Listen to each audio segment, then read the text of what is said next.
Hey guys, Victor Isibor here. If you must win the war against poverty and lack, you need to have financial education. So I'm investing my time, in creating videos like this that edify my audience. So it's not about how much money you make because majority of my content is about how to make money. It's not all about how much you make. It's about how much of that money you can retain.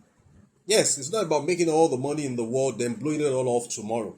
No, it doesn't make any sense. Because no matter how poor you think you are, as you are watching this video, sit back, relax, and try to, document, write down all the amount of money that has touched your hand or hit your bank account in the past 10 years.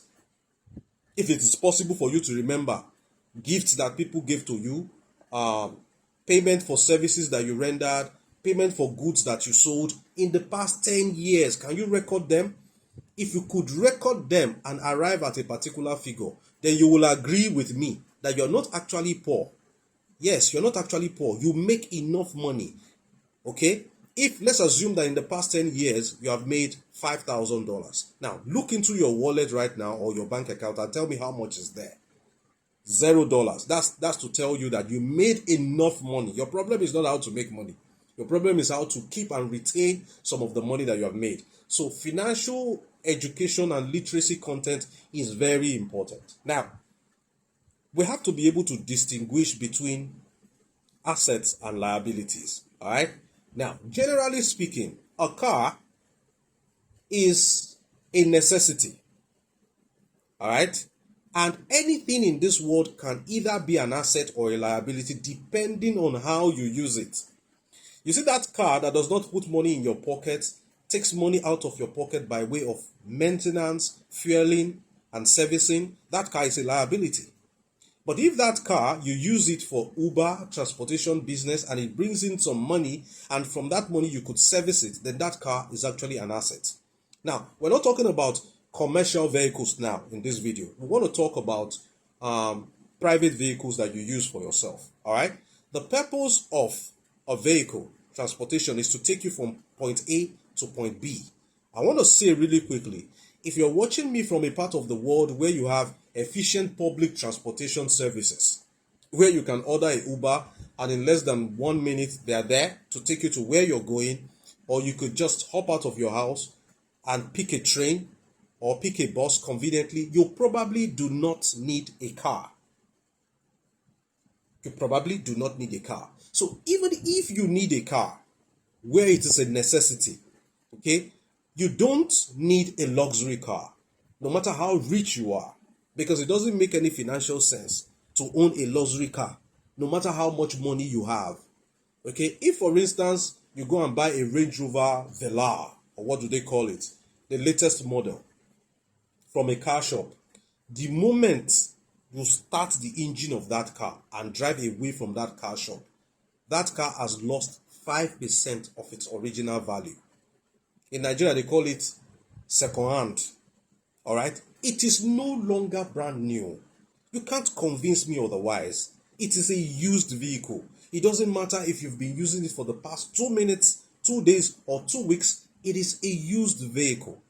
When people want to purchase it, they start making ridiculously low offers. Even though the car is still in a very good condition, it cannot be compared to the one that is still brand new at the car shop. All right?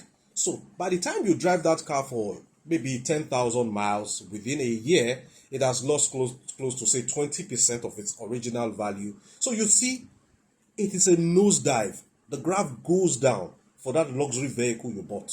That luxury vehicle you bought for $100,000, maybe in the next 5 years, somebody will say, let me give you $2,000 now. They will even think they are doing you a favor. Pray not to have problems. If you have problems, you want to sell your car, people will make you offers that will make you shed tears. Okay? Because it doesn't appreciate in value. So, what are the things you should be spending your money on? Okay? Spend your money on things that continually appreciate in value. Okay? Like gold. Okay? You have some very good money and you're thinking, what do I do with this money? You could buy an efficient car that is not a luxury car. The rest of the money, buy some gold. The liquidity of gold is amazing. If you have need for money very fast, you can convert gold to money very quickly.